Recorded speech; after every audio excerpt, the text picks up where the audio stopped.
ओम नमो भगवते वासुदेवाय।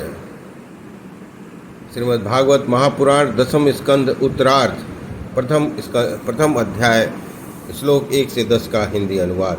भगवान के द्वारा पृथ्वी को आश्वासन, वसुदेव देवकी का विवाह, कंस के द्वारा देवकी के 6 पुत्रों की हत्या। राजा परीक्षित ने पूछा, भगवान आपने चंद्रवंश और सूर्यवंश के विस्तार और दोनों वंशों के राजाओं की अत्यंत अद्भुत चरित्र वर्णन किया।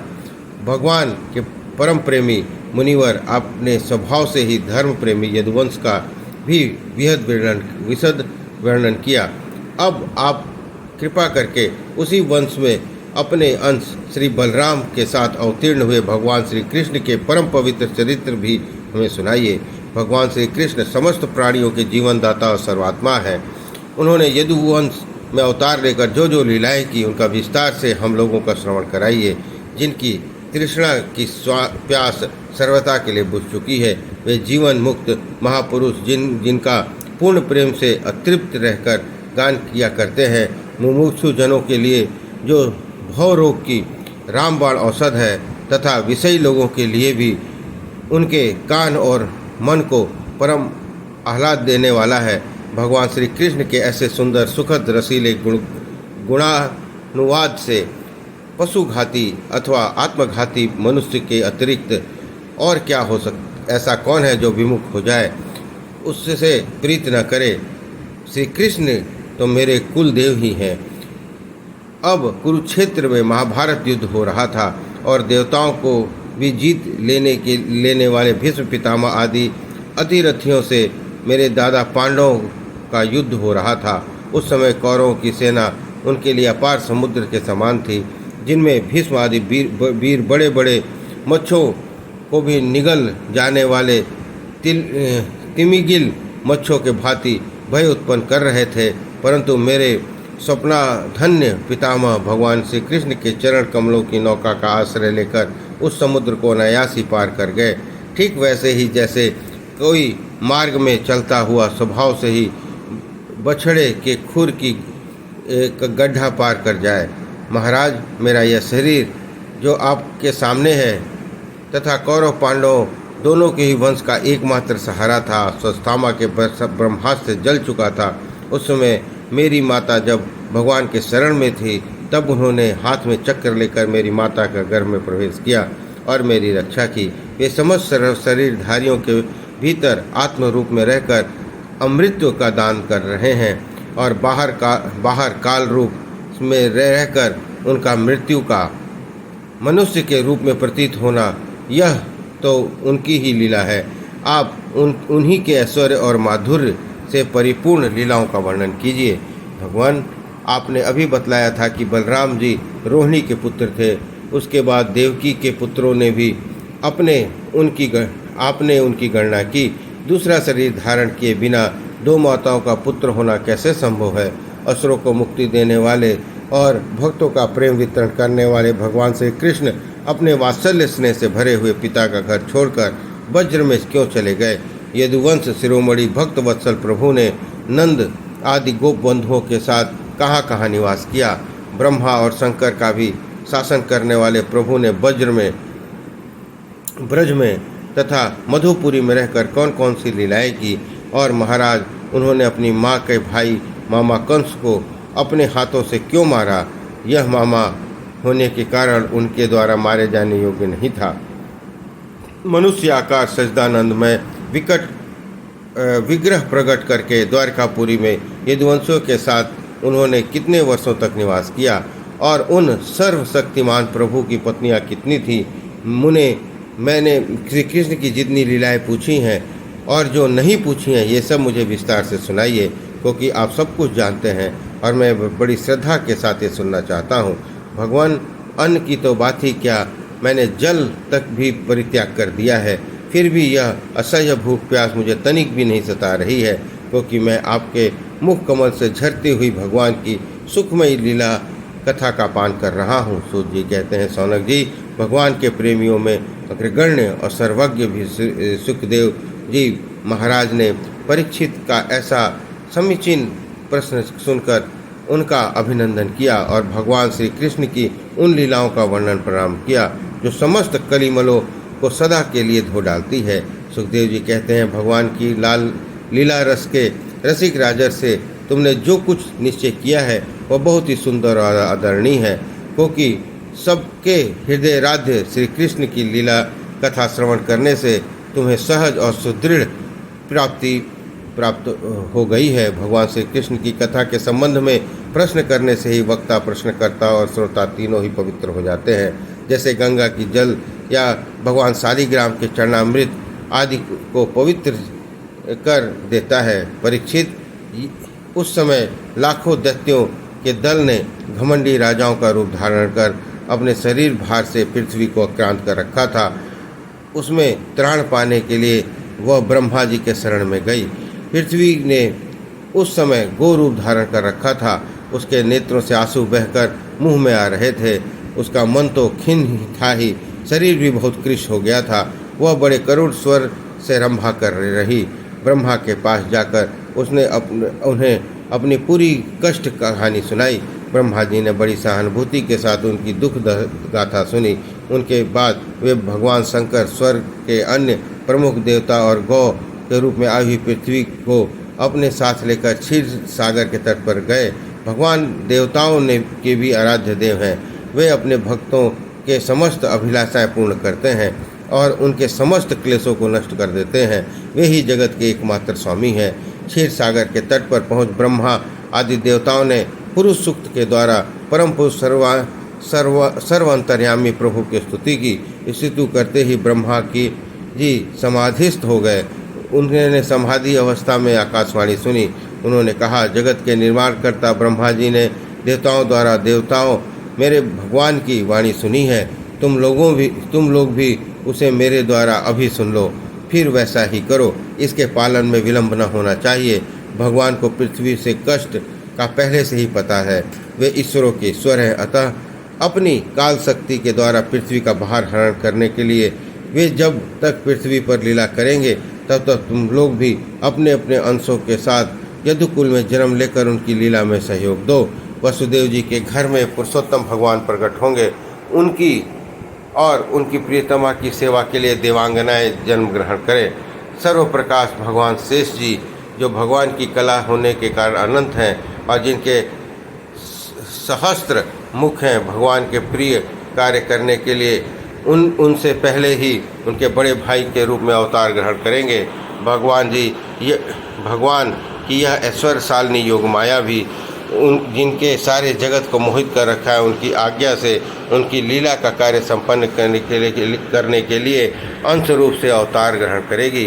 श्री सुखदेव जी कहते हैं, परीक्षित, प्रजापतियों के स्वामी भगवान ब्रह्मा जी ने देवताओं को इस प्रकार आज्ञा दी और पृथ्वी को समझा बुझा ढांढकर बसाया। उनके बाद में अपने परम धाम को चले गए। प्राचीन काल में यदुवंशी राजा थे सुरसेन। वे मथुरापुरी में रहकर मथुरा मंडल और सुरसेन मंडल का राज्य शासन करते थे। उसी समय से मथुरा ही समस्त यदुवंशी नरपतियों की राजधानी हो गई थी। भगवान श्रीहरि सर्वथा यहाँ विराजमान रहते हैं। एक बार मथुरा में सूर्य के पुत्र वसुदेव जी विवाह करके अपनी नवविवाहिता पत्नी देवकी के साथ घर जाने के लिए रथ पर सवार हुए। उग्रसेन का लड़का था कंस। उसने अपनी चचेरी बहन देवकी को प्रसन्न करने के लिए उसके रथ के घोड़ों की रास पकड़ ली। वह स्वयं ही रथ हाँकने लग गया। यद्यपि उसके साथ सैकड़ों सोने के बने हुए रथ चल रहे थे। देवकी के पिता थे देवक। अपनी पुत्री पर उनका बड़ा प्रेम था। कन्या को विदा करने के समय उन्होंने उसे सोने के हारों से अलंकृत 400 हाथी, 15,000 घोड़े, 1800 रथ और सुंदर सुंदर दासियां दहेज की। विदाई के समय वर वधू के मंगल के लिए एक ही साथ शंख, तुरही, मृदंग, दुदुम्भी बजने लगी। मार्ग में जिस समय घोड़ों की रास पकड़कर कंस हाँक रहा था, उसी समय आकाशवाणी से उसे संबोधन करके कहा, अरे मूर्ख, जिसके रथ को तू बैठाकर ले जा रहा है उसकी 8वीं गर्भ की संतान तुझे मार डालेगी। कंस बड़ा पापी था। उसकी दुष्टता की सीमा नहीं थी। वह भोजवंश का कलंक ही था। आकाशवाणी सुनते ही उसने तलवार खींच ली और अपनी बहन को चोटी पकड़कर उसको मारने के लिए तैयार हो गया। वह अत्यंत क्रूर तो था ही, पाप कम करते करते निर्लज भी हो गया था। उसका यह काम देखकर महात्मा वसुदेव जी उसको शांत करते हुए बोले। वसुदेव जी ने कहा, राजकुमार, आप भोज वंश के होनहार वंशधर और अपने कुल की कीर्ति बढ़ाने वाले हैं। बड़े बड़े सूरवीर आपके गुणों की सराहना करते हैं। इधर यह तो एक स्त्री, दूसरे आपकी बहन, तीसरे विवाह के शुभ अवसर। ऐसी स्थिति में आप इसे कैसे मार सकते हैं? वीरवर जो जन्म देता है उसके शरीर के साथ ही मृत्यु भी उत्पन्न हो जाती है। आज हो या 100 वर्ष के बाद जो प्राणी है उसकी मृत्यु होगी ही। जब शरीर का अंत हो जाता है तब जीव अपने कर्म के अनुसार दूसरे शरीर को ग्रहण करके अपने पहले शरीर को छोड़ देता है। उसे विवश होकर ऐसा जान पड़ता है जैसे चलते समय मनुष्य एक पैर जमा कर भी दूसरे पैर से उठता है।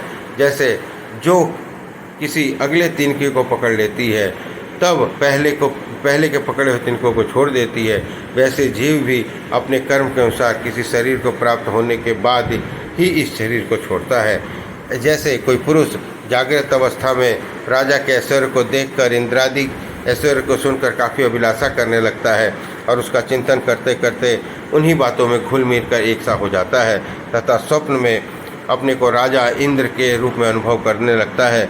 साथ ही अपने दरिद्र अवस्था के शरीर को भूल जाता है। कभी कभी जागृत अवस्था में ही मन उन बातों का चिंतन करते करते तन्मय हो जाता है और उसे स्थूल शरीर की सुधि नहीं रहती। वैसे ही जीव कर्मकृत कामनाकृत कर्म के वश में होकर दूसरे शरीर को प्राप्त हो जाता है और अपने पहले शरीर को भूल जाता है। जीव का मन अनेकों विकारों का पुंज है। देहांत के समय वह अनेकों जन्मों से संचित प्रारब्ध कर्मों की वासनाओं के अधीन होकर माया द्वारा रचे हुए अनेक पंच भौतिक शरीरों में से जिसके शरीर के चिंतन में तल्लीन हो जाता है और मान बैठता है, या मैं हूँ, मैं वही शरीर ग्रहण करके जन्म लेना पड़ता है। जैसे सूर्य, चंद्रमा आदि चमकीली वस्तुएं जल से भरे हुए घड़ों में या तेल आदि तेल रत्नों में प्रतिबिंब होती है और हवा के झोंके से उसके जल आदि के हिलने डुलने पर उसे प्रतिबिंब वस्तुएं भी चंचल जान पड़ती हैं, वैसे ही जीव अपने स्वभाव के अज्ञान द्वारा रचे हुए शरीर के राग करके उन्हें अपना मान बैठता है और मोहवश उनके आने जाने को अपना आना जाना मानने लगता है। इसलिए जो अपना कल्याण चाहता है उसे किसी के द्रोह नहीं करना चाहिए, क्योंकि जीव धर्म के अधीन हो गया है और जो किसी से भी द्रोह करेगा उसको इस जीवन में शत्रु और जीवन के बाद परलोक से भयभीत होना ही पड़ेगा। कंस, यह आपकी छोटी बहन अभी बच्ची है, बहुत दिन है, यह तो आपकी कन्या के समान है। इस पर अभी इसका विवाह हुआ है, विवाह के मांगलिक चिन्ह भी उसके शरीर से नहीं उतरे हैं। ऐसी दिशा में आप कैसे दीनवत्सल पुरुष को इस बिचारी का वध करना उचित नहीं है। श्री सुखदेव जी कहते हैं, परीक्षित, इस प्रकार वासुदेव जी ने प्रशंसा आदि समनीति और भय आदि भेद नीति से कंस का बहुत समझाया, परंतु वह क्रूर तो राक्षसों का अनुयायी हो रहा था, इसलिए उसने अपने घोर संकल्प को नहीं छोड़ा। वासुदेव जी ने कंस का विकट हट देखकर यह विचार किया कि किसी प्रकार यह समय टल देना ही चाहिए। तब वे यह निश्चय कर पहुँचे, बुद्धिमान पुरुष को जहाँ तक उसकी बुद्धि और बल साथ दे मृत्यु को टालने का प्रयत्न करना चाहिए। प्रयत्न करने पर भी टल न सके तो फिर प्रयत्न करने वाले का दोष नहीं रहता। इसलिए वह मृत्यु रूप कंस को अपने पुत्र देने की प्रतिज्ञा करके मैं इस दीन देवकी को बचा लूँ।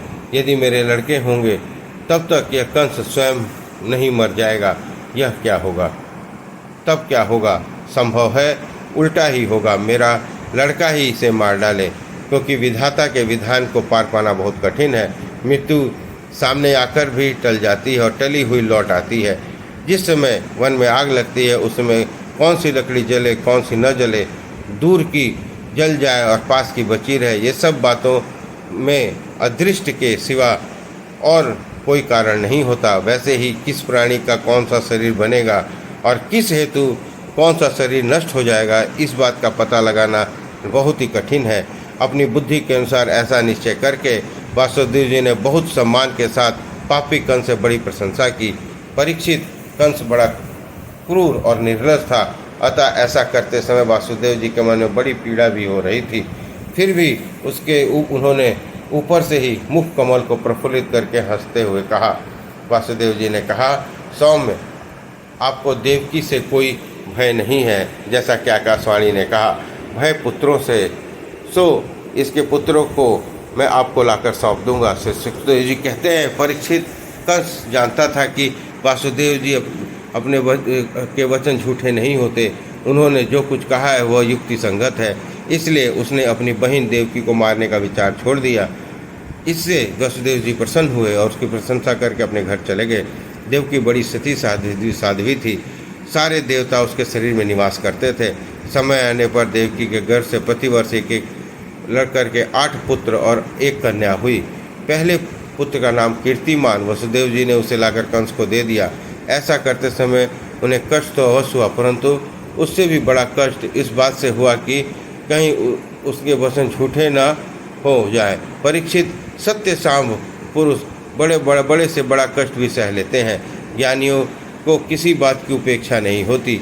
नीच पुरुष बुरे से बुरे काम भी कर सकते हैं, और जो जितेंद्रिय हैं उन्हें भगवान के हृदय में धारण कर रखा है, वे सब कुछ त्याग सकते हैं। जब कंस ने देखा कि वसुदेव जी अपने पुत्रों का जीवन और मृत्यु के समान भाव है, तब वे सत्य के पूर्ण निष्ठावान है, तब वह बहुत प्रसन्न हुआ और हंसकर बोला, वासुदेव जी, आप इस नन्हे से सुकुमार को ले जाइए, इससे मुझे कोई भय नहीं है। क्योंकि आकाशवाणी में तो कहा गया था कि देवकी के 8वें गर्भ से उत्पन्न संतान द्वारा ही इस मेरी मृत्यु होगी। वासुदेव जी ने कहा, ठीक है। तो उस बालक को लेकर वासुदेव वापस लौट गए, परंतु उसे मालूम था कि कंस बड़ा दुष्ट है और उसका मन उनके साथ नहीं है, वह किसी भी क्षण बदल सकता है, इसलिए उन्होंने उसकी बात पर विश्वास नहीं किया। परीक्षित, इधर भगवान नारद कंस के पास आए और उन्होंने कहा कि कंस, वज्र में होने वाला नंद आदि गोप, उसकी स्त्रियां वसुदेव आदि कृष्णवंशी यादव, देवकी आदि यदुवंश की स्त्रियां और नंद वासुदेव दोनों के स्वजातीय बंधु बांधव सगे संबंधी सबके सब देवता हैं, जो इस समय तुम्हारी सेवा कर रहे हैं, वे भी देवता ही हैं। उन्होंने ये भी बतलाया कि दैत्यों के कारण पृथ्वी का भार बढ़ गया है, इसलिए देवताओं की ओर से अब उनके वध की तैयारी की जा रही है। जब देवर्षि नारद इतना कहकर चले गए, तब कंस को यह निश्चय हो गया कि यदुवंशी देवता है और देवकी के घर से भगवान विष्णु ही मुझे मारने के लिए पैदा होने वाले हैं। इसलिए उसने देवकी और वसुदेव को हथकड़ी बेड़ी से जकड़कर कैद में डाल दिया और उन दोनों से जो पुत्र होते गए उसे मारता रह गया। उसके बाद बार यह शंका बनी रहती थी कि विष्णु ही उस बालक के रूप में ना आ जाए।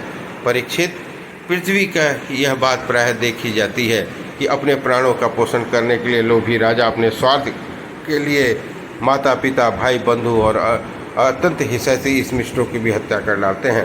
कंस जानता था कि मैं पहले कालनेमी असुर था, विष्णु ने मुझे मार डाला था, इससे उसने यदुवंशियों से घोर विरोध ठान लिया।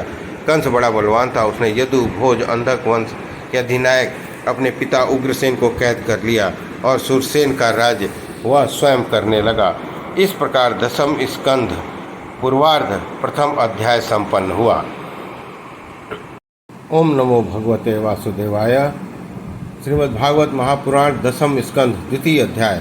भगवान का गर्भ प्रवेश और देवताओं द्वारा गर्भ स्तुति। श्री सुखदेव जी कहते हैं, परीक्षित, कंस एक तो स्वयं ही बड़ा बली था और दूसरे मगध नरेश जरासंध भी उसे बहुत ही सहायता प्राप्त थी। तीसरे उसके साथ थे प्रलंबासुर, बकासुर, चाणूर, तृणावर्त, अघासुर, मुष्टिक, अरिष्टासुर, द्विविद, पूतना, केसी, धेनुक, बाणासुर और भीमासुर आदि बहुत से दैत्य राजा उसके सहायक थे। उनको साथ लेकर वह यदुवंशियों को नष्ट करने लगा। ये लोग भयभीत होकर गुरु, कुरु, पंचाल, केकय, साल्व, विदर्भ, निषद, विदेह, कौशल आदि देशों में जा बसे। कुछ लोग ऊपर से उनके मन के अनुसार काम करते और उसकी सेवा में लगे रहते थे। जब कंस ने एक एक करके देवकी के 6 बाल को मार डाले, तब देवकी के 7वें गर्भ में भगवान के अंश स्वरूप श्री शेष जी, जिन्हें अनंत कहते हैं, पधारे। आनंद स्वरूप शेष जी के गर्भ में आने के कारण देवकी का स्वभाव ही हर्ष हुआ, परंतु कंस शायद इसे भी मार डाले, इस भय से उनका शोक भी बढ़ गया। विश्वात्मा भगवान ने देखा कि मुझे ही अपना स्वामी और सर्वस्व मानने वाले यदुवंशी कंस के द्वारा बहुत ही सताए जा रहे हैं। तब उन्होंने अपनी योग माया से यह आदेश दिया, देवकी कल्याणी, तुम ब्रज में जाओ, तुम ब्रज में जाओ।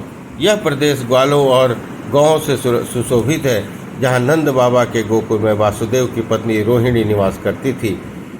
उसकी और सभी और भी पत्नियां कंस से डर कर गुप्त स्थानों में रह रही हैं। इस समय मेरा यह अंश, जिसे शेष कहते हैं, देवकी के उदर में गर्भ रूप में स्थापित है। इसे वहाँ से निकालकर तुम रोहिणी के पेट में रख दो। कल्याणी, अब मैं अपने समस्त ज्ञान, बल आदि अंशों के साथ देवकी के पुत्र बनूंगा और तुम नंद बाबा की पत्नी यशोदा के गर्भ से जन्म लेना।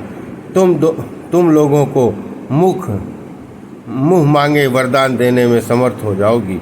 मनुष्य तुम्हें अपनी समस्त अभिलाषाओं को पूर्ण करने वाली जानकर धूप, दीप, नैवेद्य और अन्य प्रकार की सामग्रियों से तुम्हारी पूजा करेंगे। पृथ्वी के लोग तुम्हारे लिए बहुत से स्थान बनाएंगे, जैसे दुर्गा, भद्रकाली, विजया, वैष्णवी, कुमुदा, चंडिका, कृष्णा, माधवी, कन्या, माया, नारायणी, इंसानी, शारदा और अंबिका आदि बहुत से नामों से पुकारेंगे। देवकी के गर्भ से खींचे जाने के कारण शेष जी को लोग संसार के संकर्षण कहेंगे। लोक रंजन करने के कारण राम कहेंगे। बलवानों में श्रेष्ठ होने के कारण बलभद्र भी कहेंगे। जब भगवान ने इस प्रकार आदेश दिया, तब योग माया ने जो आज्ञा कहकर उनकी बात सिरोधार्य की और उनकी परिक्रमा करके पृथ्वी लोक पर चली आई तथा भगवान ने जैसा कहा था वैसा किया। जब योग माया ने देवकी के गर्भ को लेकर रोहिणी के उदर में रख दिया, तब पूर्ववासी बड़े दुखी होकर आपस में कहने लगे, हाय, बेचारी देवकी का यह गर्भ नष्ट हो गया। भगवान भक्तों को अभय करने वाले हैं। ये सर्वत्र सब रूप में है, उन्हें कहीं आना जाना नहीं है। इसलिए वे वासुदेव जी ने मन ही मन अपनी समस्त कलाओं के साथ प्रकट हो गए।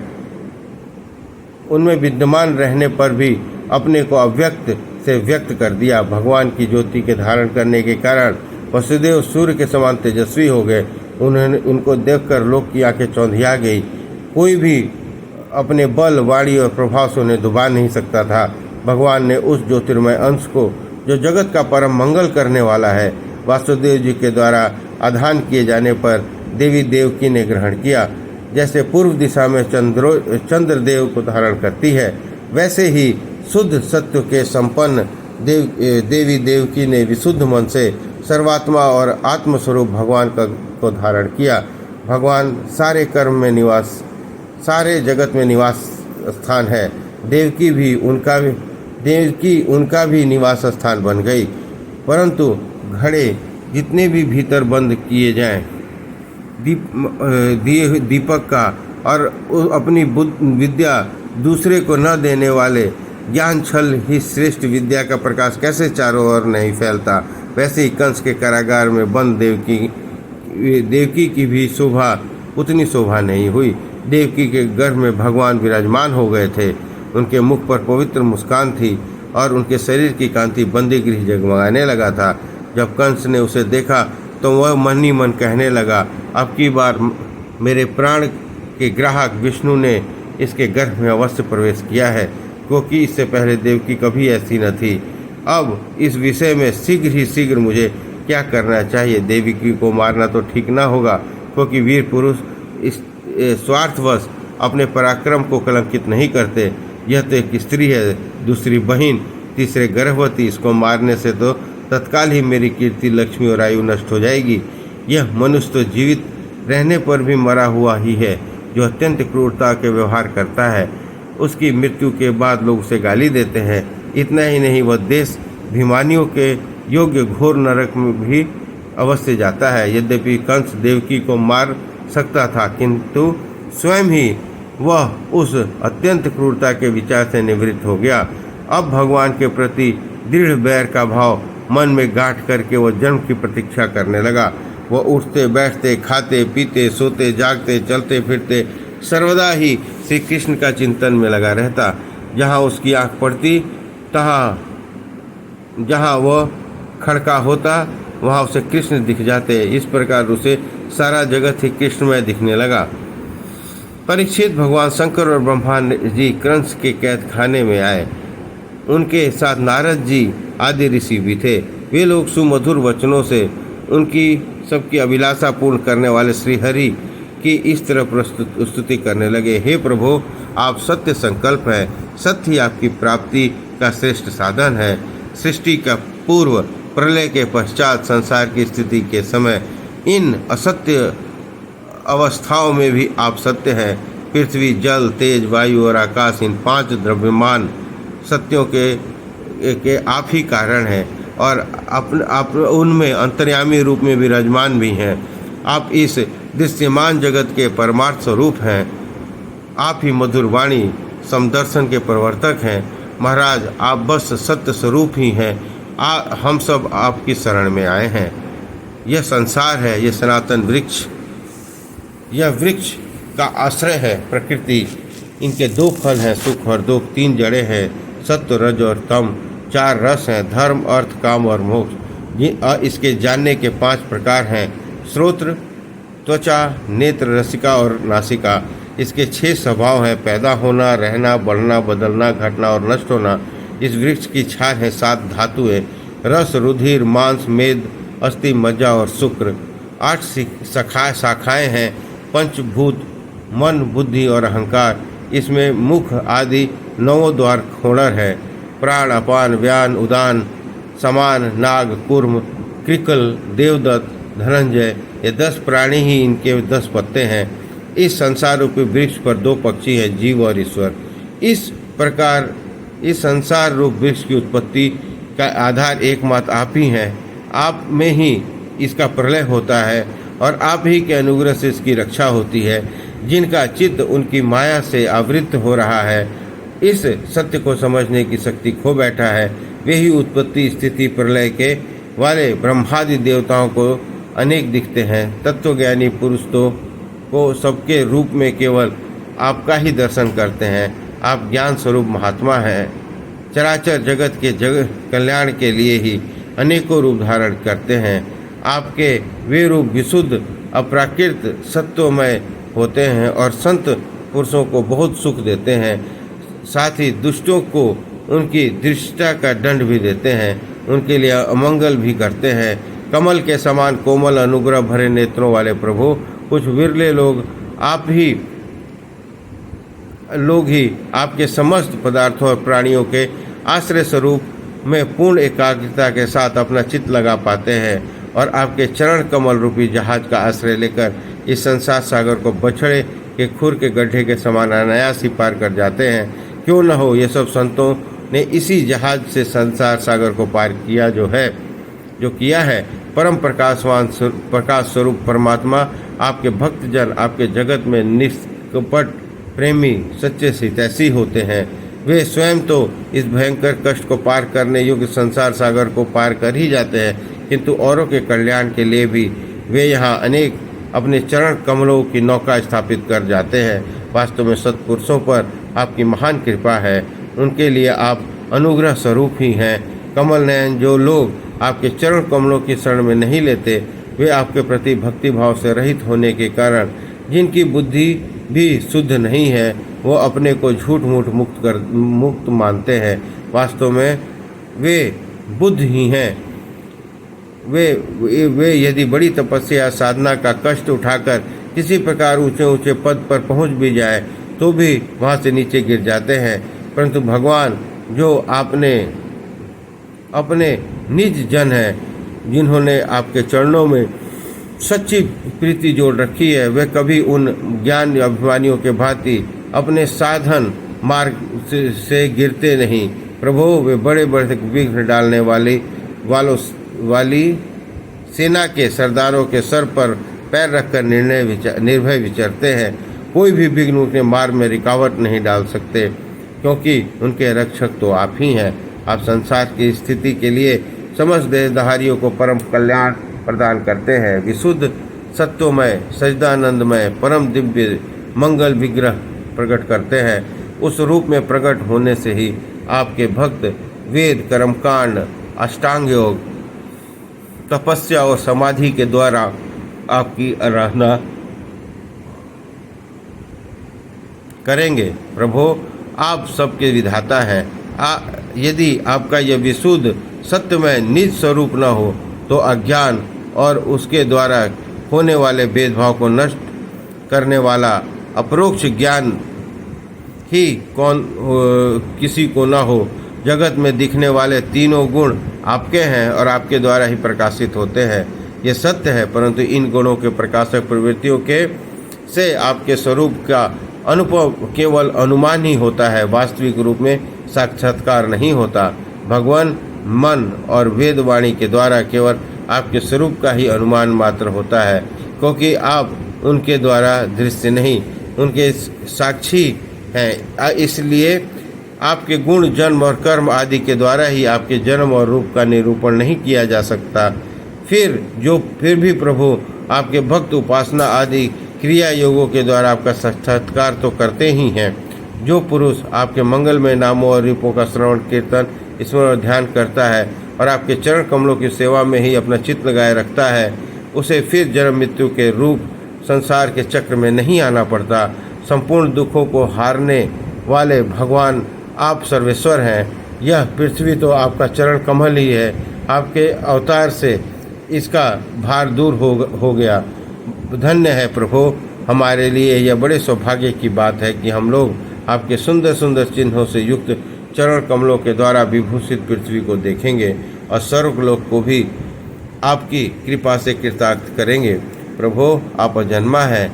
यदि आपके जन्म के कारण संबंध में हम कोई तर्क न करें तो यही कह सकते हैं कि आपका किला लीला विनोद। ऐसा कहने के कारण यह है कि आप तो द्वैत के लेस से रहित सर्वाभिष्ठान स्वरूप हैं और इस जगत की उत्पत्ति, स्थिति और प्रलय अज्ञान के द्वारा आपने ही आरोपित किए हैं। प्रभु, आपने जैसे अनेकों बार वत्स्य, हयग्रीव, कश्यप, नरसिंह, वराह, हंस, राम, परशुराम, वामन अवतार धारण करके हम लोगों की और तीनों लोगों की रक्षा की है, वैसे ही आप इस बार भी पृथ्वी का भार हरण कीजिए। यदुनंदन, हम आपके चरण में वंदना करते हैं। देवकी को संबोधित करके, माता जी, यह बड़े सौभाग्य की बात है कि आपकी कोख में हम सबका कल्याण करने के लिए स्वयं भगवान पुरुषोत्तम अपने ज्ञान, बल आदि अंशों के साथ पधारे हैं। अब आप कंस से तनिक भी मत डरिए। अब तो यह कुछ दिनों का ही मेहमान है। आपका पुत्र यदुवंश का रक्षा करेगा। श्री सुखदेव जी कहते हैं, परीक्षित ब्रह्मादि देवताओं ने इस प्रकार भगवान की स्तुति की। उनके रूप यह है, यह प्रकार निश्चित रूप से वे तो नहीं कहा जा सकता। सब अपनी अपनी मति के अनुसार अपना निरूपण करते हैं। इसके बाद ब्रह्मा जी और शंकर जी को आगे करके देवगण स्वर्ग को चले गए। इस प्रकार 10वें स्कंद पूर्वार्ध 2 अध्याय संपन्न हुआ। बोलिए कृष्ण भगवान की जय।